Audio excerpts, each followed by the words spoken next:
like a Hellcat.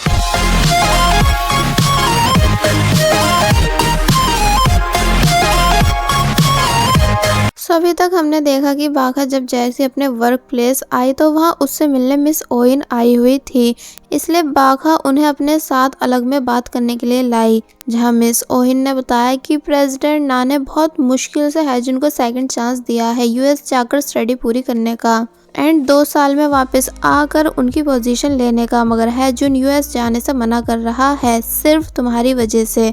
और फिर बाघा के पैर पकड़ बोलती है कि प्लीज़ मेरे बेटे को जाने दो, उस पर मैंने स्टार्टिंग से बहुत मेहनत की है पर अब वो सब बिगाड़ रहा है।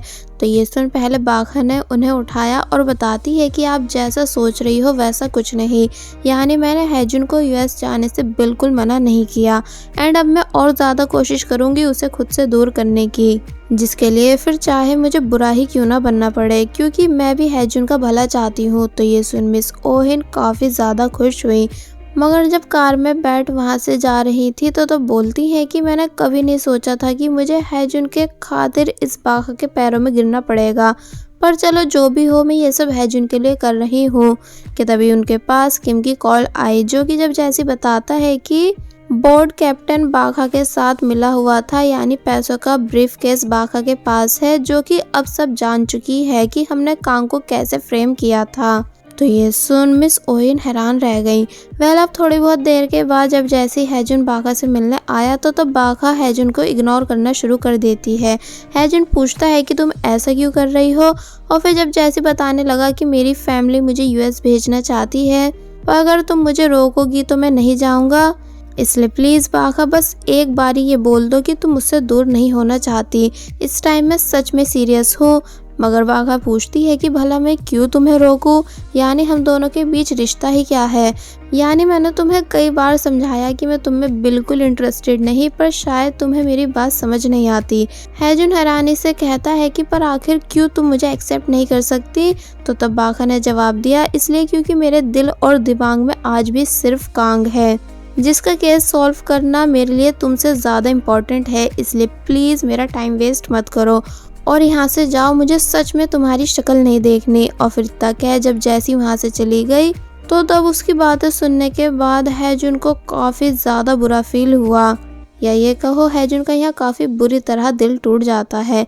अब मिस डोही जो कि हैरी एंड मिस ओहिन की फ़ोटोज़ प्रेसिडेंट ना को दिखाने जा रही हैं कि तभी अचानक पेट दर्द की वजह से उन्हें वॉशरूम जाना पड़ा, जिनके वॉशरूम जाते ही इंजी वहाँ एंटर हुई मिस डोही के कपड़ों के साथ एंड फोटो रखी देख बोलती है कि ये क्या है, मगर जब जैसे उसने देखा कि ये तो हैरी और मिस ओहिन के अफेयर की फ़ोटोज़ हैं, इसलिए ये देख वो काफ़ी बुरी तरह शॉक हुई और तुरंत उन फोटोज़ को लेकर भाग गई। मिस डोही जब जैसे वॉशरूम से बाहर आती हैं और देखती हैं कि फ़ोटोज़ गायब हैं, इसलिए वो इस बारे में हाउसकीपर से आकर पूछने लगी, मगर उन्हें भी कुछ नहीं पता था। कि तभी इंजी को तूफान की तरह जल्दबाजी में भागता हुआ देख वो समझ जाती है कि पक्का इंजी ने ही फोटोज़ को चुराया है। अब इंजी उन फोटोज़ को हैरी को दिखाती है, ये पूछते हुए कि आखिर ये सब क्या है, यानी तुम कैसे मिस ओहिन को डेट कर सकते हो। तो ये सुन जब जैसी हैरी भी इन फोटोज़ को देखता है तो वो भी काफ़ी बुरी तरह शॉक हुआ कि इन फोटोज़ को कब किसने क्लिक किया। तो तब इंजी बताती है कि मुझे ये फ़ोटोज़ मिस डोही के पास से मिली। तो ये सुन हैरी और ज़्यादा हैरान हुआ, और वहीं मिस्टर वॉक मिस मार्गरेट को अपने साथ एक एक्सपेंसिव रेस्टोरेंट लेकर आए, जहां मिस मार्गरेट काफ़ी डरी हुई थी क्योंकि उन्हें बिल्स की चिंता हो रही थी, मगर मिस्टर वॉक उन्हें रिलैक्स फील कराते हैं, ये बताकर कि तुम पैसों की चिंता मत करो, वो मेरे पास हैं। तो तब जाकर वो थोड़ा रिलैक्स हुई एंड देन ये दोनों साथ में अच्छा टाइम स्पेंड करने लगे, क्योंकि इनकी फर्स्ट डेट थी, जहाँ पर मिस्टर वॉक हमेशा से मिस मार्गरेट को अपने साथ लाना चाहते थे। और फिर घर जाते टाइम मिस्टर वॉक ने मिस मार्गरेट को झूला भी झुलाया, तो तब वो और भी ज़्यादा खुश हुई। और वहीं ना ही पूरी प्लानिंग कर रही थी कि कैसे वो दोनों छुपकर शादी करने वाले हैं, जहाँ सिर्फ इनके क्लोज फैमिली मेम्बर्स होंगे, मगर गुसंग फैमिली से कोई भी नहीं, क्योंकि नाही का मानना है कि बस एक बार शादी हो जाए फिर उसकी फैमिली वुजाई को एक्सेप्ट कर ही लेगी, और वैसे भी प्रेसिडेंट ना उसे अपनी पोजीशन तो देने से रहे, इसलिए बस नाही को वुजाई से शादी करके खुशी खुशी उसके साथ रहना है। वह अब रात होने पर हैजुन अपनी पैकिंग कर रहा है क्योंकि बाखा उसकी शक्ल नहीं देखना चाहती, इसलिए हैजुन ने यूएस जाने का फैसला किया। मगर फिर बाद में वो बाखा और योलमू की फोटो देख उदास होने लगा। फिर जब वो रेडी होकर नीचे आया तो तब बाकी सब फैमिली मेम्बर्स भी उसे बाय करने लगे। एंड देन मिस ओहिन पूछती हैं कि क्या मैं तुम्हें एयरपोर्ट तक छोड़ दूं, मगर हैजुन ने मना कर दिया। दूसरी तरफ बाखा, जो कि अब भी वर्क प्लेस है एंड बार बार हैजुन के बारे में सोच रही थी, क्योंकि सच तो ये है कि वो भी हैजुन से दूर नहीं होना चाहती, मगर अब क्योंकि उसके अकॉर्डिंग वो हैजुन के लायक नहीं, इसलिए उसने हैजुन को खुद से दूर किया। देन ये सब सोचते सोचते जब जैसी वो सो जाती है कि तभी अचानक वहाँ आग लग गई, जिसके बारे में बाखा को कुछ नहीं पता था। और फिर जब जैसी वो उठती है और देखती है कि उसके चारों ही तरफ आग ही आग है, तो तब ये सब देख वो काफ़ी शॉक हुई। यानी आग को देख बाखा को अपना हस्बैंड कांग दिखने लग जाता है कि जब कांग इसी तरह आग में फंसा था तो वो कैसे उसे बुझाने की कोशिश कर रहा था, जिस वजह से बाखा और ज़्यादा कमज़ोर पड़ गई। यानी उसे चक्कर आने लगे और बिल्कुल भी सांस नहीं ली जा रही थी कि तभी वहाँ एंट्री हुई हैजुन की, जो कि एयरपोर्ट जाने से पहले बाखा को आखिरी बार बाय बोलने आया था। मगर जब जैसे देखता है कि बाखा आग में है, इसलिए ये देख वो बहुत ही ज़्यादा परेशान हुआ और फिर जैसे तैसे अंदर आकर डायरेक्ट बाखा को हक कर लेता है और पूछता है कि तुम ठीक हो। मगर अब क्योंकि बाखा बिल्कुल ठीक नहीं थी, इसलिए हैजुन उसे अपने साथ वहाँ से लेके गया। दूसरी तरफ मिस डोई फोटोज़ को फिर से प्रिंट करा चुकी हैं और फिर जब जैसे उन्होंने फाइनली प्रेसिडेंट ना को उन फोटोज़ को दिखाया तो तब उन फोटोज़ को देख प्रेसिडेंट ना बहुत ही ज़्यादा गुस्सा हुए, इसलिए ज़ोर से चिल्लाकर मिस ओहिन को अपने पास बुलाते हैं। फिर जब जैसी मिस ओहिन अंदर आई और उन्हें पता चला कि उनका फेर पकड़ा जा चुका है, यानी प्रेसिडेंट ना के पास वो फ़ोटोज़ हैं जिसमें हैरी उनके साथ है, इसलिए ये सब देख वो काफ़ी ज़्यादा हैरान थी और फिर नीचे बैठकर प्रेसिडेंट ना से माफ़ी मांगने लगी। प्रेसिडेंट ना गुस्से से पूछते हैं कि आखिर ये है कौन, तो इस पर जब जैसी मिस डोही ने बताया कि हमारे गोल्फ कोर्स का कोच है, तो ये सुन प्रेसिडेंट ना और ज़्यादा गुस्सा करने लगे कि तुम एक एम्प्लॉय के साथ कैसे फॉल इन लव हो सकती हो, क्या तुम्हें बिल्कुल हमारे ख़ानदान की इज्जत का ख्याल नहीं, इसलिए अभी इस आदमी को यहाँ बुलाओ। मिस ओहिन मना करती हैं कि प्लीज़ फादर उसे जाने दीजिए, मगर वो बिल्कुल नहीं मानते, बल्कि बस यही कहते जाते हैं कि उसे अभी यहाँ बुलाओ। तो फिर अब जब जैसी हैरी खुशी खुशी फ्रूट्स लेकर प्रेसिडेंट ना के घर आया, इस उम्मीद से कि शायद प्रेसिडेंट ना मान गए हैं और मिस ओहिन का हाथ मुझे देने वाले हैं, क्योंकि मिस ओहिन मेरे प्यार में इतनी पागल है कि उन्होंने पूरे घर से लड़कर मुझे यहाँ रिश्ता फाइनल करने बुलाया होगा। इसलिए वो जब जैसे प्रेसिडेंट ना को बताता है कि हेलो, मैं आपकी छोटी बहू यानी मिस ओहिन का बॉयफ्रेंड हैरी, जो कि आपसे उनका हाथ चाहता है। और जब जैसे उन्हें रिस्पेक्ट देते हुए नीचे झुका कि तभी प्रेसिडेंट ना ने गोल्फ क्लब बाहर निकाल लिया हैरी को मारने के लिए, मगर घर वाले उन्हें रोक लेते हैं, स्पेशली इंजी, जिसे हैरी की बहुत ज़्यादा फिक्र थी। मगर हैरी तब भी बिल्कुल नहीं डरता और बताता है कि फादर आपको गलतफहमी हो रही है, यानी मैं कोई अनजान नहीं बल्कि मिस ओहिन का लवर हूँ। हम दोनों को एक दूसरे से पहली नज़र में ही प्यार हो गया था। आप चाहें तो मिस ओहिन से इस बात को कंफर्म कर सकते हैं। मगर मिस ओहिन मुकर गई, यानी बोलती है कि नहीं नहीं फादर, ये झूठ कह रहा है, यानी मैंने कभी इसे उस नज़र से नहीं देखा, बल्कि ये खुद मेरे पीछे पड़ा था पैसों के खातिर, क्योंकि इसे बहुत अच्छे से पता है कि मैं आपकी बहू हूँ। इसलिए ये एक ऐसा ठरकी इंसान है जो पता नहीं कितनी अमीर औरतों को फंसा चुका है। जिनके मुंह से ये सभी बातें सुन हैरी के साथ साथ इंजी भी हैरान हुई, इसलिए पूछती है कि तुम आखिर ऐसा कैसे बोल सकती हो। मगर मिस ओहिन ने उसे मैटर से दूर रहने को बोला।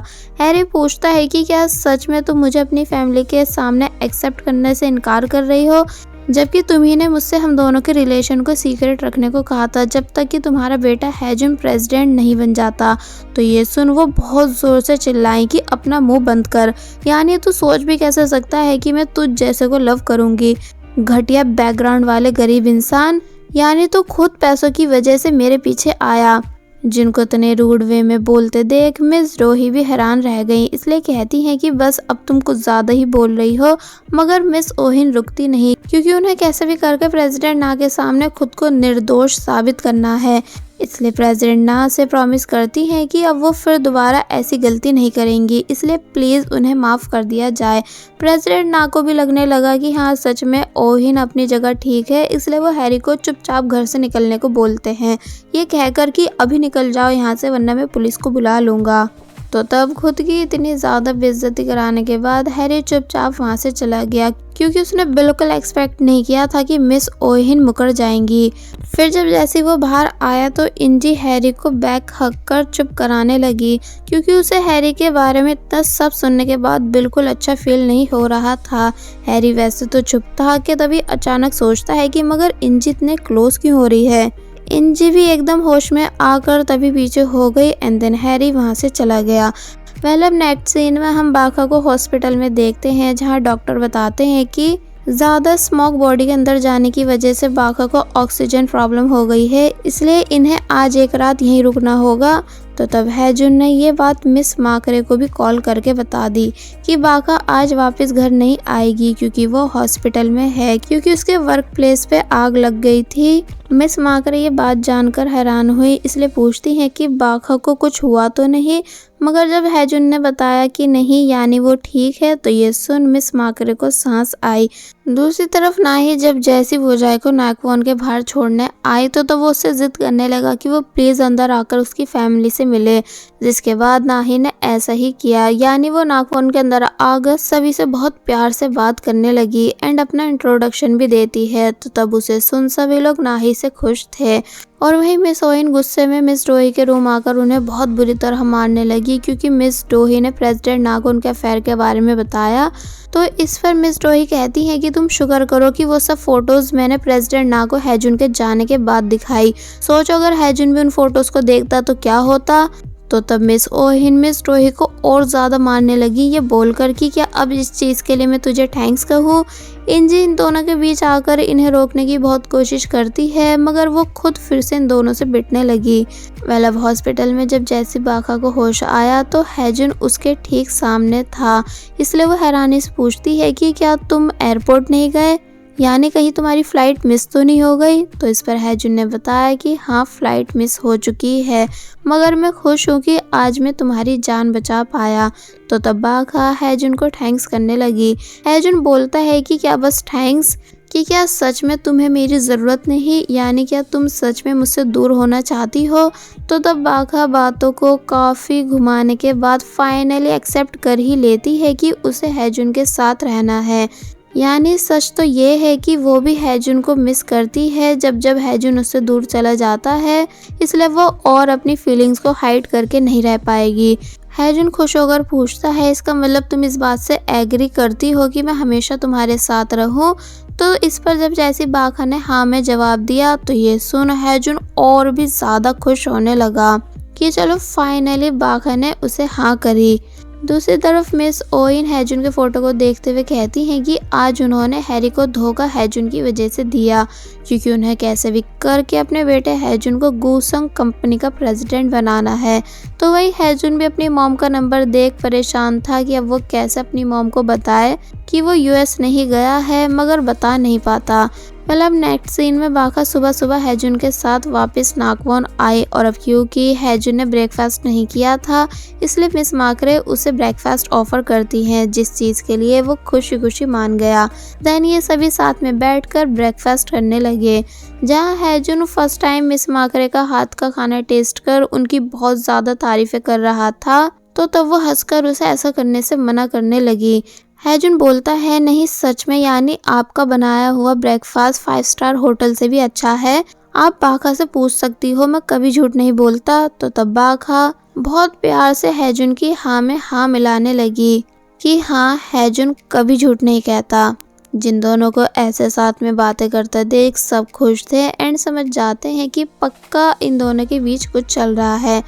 अब नेक्स्ट सीन में प्रेसिडेंट ना जो कि मिस ओहिन से हैजुन के बारे में पूछ रहे थे कि क्या हैजुन ठीक से यूएस पहुंच चुका है, कि तभी एंट्री हुई हैजुन की, जिसे देख सभी शॉक रह गए कि ये कोरिया में कैसे।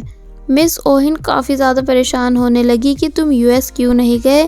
कि तभी हैजुन ने अनाउंस किया कि उसे यूएस नहीं जाना है क्योंकि वो बाका को लाइक करता है जिसे छोड़कर वो कहीं नहीं जाना चाहता।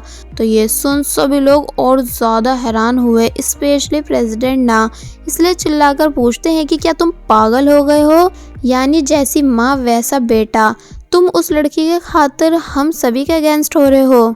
तो तब हैजन प्रॉमिस करता है कि वो बिना एमबीए करे भी कंपनी को आगे लेकर जा सकता है, बस प्रेसिडेंट ना उस पर बिलीव रखे क्योंकि उसके लिए जितनी कंपनी इम्पोर्टेंट है उतनी ही बाका भी। तो तब ये सभी बातें सुनने के बाद प्रेसिडेंट ना क्लियर कर देते हैं कि आज से हैजन उनके लिए कुछ नहीं, यानी वो हैजन को अपनी कंपनी और घर दोनों से निकाल रहे हैं। तो ये बात सुन मिस डोही बहुत ही ज़्यादा खुश हुई, मगर मिस ओहिन काफ़ी ज़्यादा परेशान, इसलिए उन्होंने बाहर आकर हैजुन को ज़ोरदार थप्पड़ मारा कि क्या तुम्हें आइडिया भी है कि मैंने तुम्हें प्रेसिडेंट बनाने के लिए सालों से क्या कुछ नहीं किया।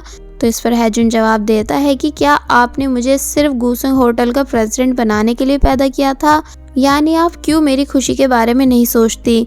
मैं प्रेसिडेंट बाका के साथ भी रहकर बन सकता हूँ क्योंकि अब वो मेरा सब कुछ है। मगर मिस ओहिन ये बोलकर वहाँ से चली गई कि आज से तुम मेरे बेटे नहीं। अब हमें गूसंग होटल की शेयर होल्डर्स मीटिंग दिखाई गई जहाँ प्रेसिडेंट ना ने अनाउंस किया कि इस साल भी वही गूसंग कंपनी के प्रेसिडेंट रहेंगे, मगर नेक्स्ट ईयर वोटिंग कराई जाएगी कि किसे गूसंग कंपनी का नेक्स्ट प्रेसिडेंट बनाया जाए। बाकी मैं उम्मीद करता हूँ कि वोटिंग टाइम आप सभी नाही पर ज़्यादा ध्यान देंगे। तो ये बात सुन मिस ओहिन उदास होने लगी, मगर मिस डोही बहुत ही ज़्यादा खुश थी एंड नाही से कहती हैं कि देखा कैसे सब बदल गया। फिर जब ये सभी आफ्टर मीटिंग ऑफिस आए तो तब प्रेसिडेंट ना नाही से कहते हैं कि अब हैजुन मेरे लिए कुछ नहीं, इसलिए मैं उम्मीद करता हूँ कि तुम मुझे नाराज़ नहीं करोगी। मगर ना ही कुछ नहीं कहती क्योंकि अब वो फंस चुकी है, यानी उसे वोजाय के साथ शादी करके आराम से रहना था, मगर अब एंड टाइम पर हैजुन को हटाकर सभी जिम्मेदारियां उसे दी जा रही है। मिस ओहिन आज इतना सब होने के बाद बहुत ज़्यादा गुस्सा थी, इसलिए सामान उठाकर फेंकने लगी एंड कहती हैं कि ये सब सिर्फ उस बाका की वजह से हुआ है जो अपने हस्बैंड कांग की वजह से मेरे बेटे को फंसा कर मुझे सबक सिखा रही है, इसलिए अब बस वो जिंदा नहीं बचेगी। और फिर इतना बोल मिस ओहिन अपनी कार लेकर बाका के वर्क प्लेस आ गई। दूर से बाका को लग रहा था कि ये किसी कस्टमर की कार है, इसलिए वो उन्हें पार्किंग स्पेस बताने लगी। मगर मिस ओहिन कुछ देर बाका को बहुत ही ज़्यादा गुस्से से घूरने के बाद फुल स्पीड से कार स्टार्ट कर बाका की तरफ आने लगी ताकि आज उसका सारा खेल ख़त्म कर सके। जिन्हें इतनी स्पीड से आता देख बाका भी शॉक रह गई। और बस फिर इसी के साथ पार्ट 19 यहीं पर एंड हो जाता है। There was a time when you had me falling to the ground. For next part, please subscribe my channel and hit the bell icon. Thank you.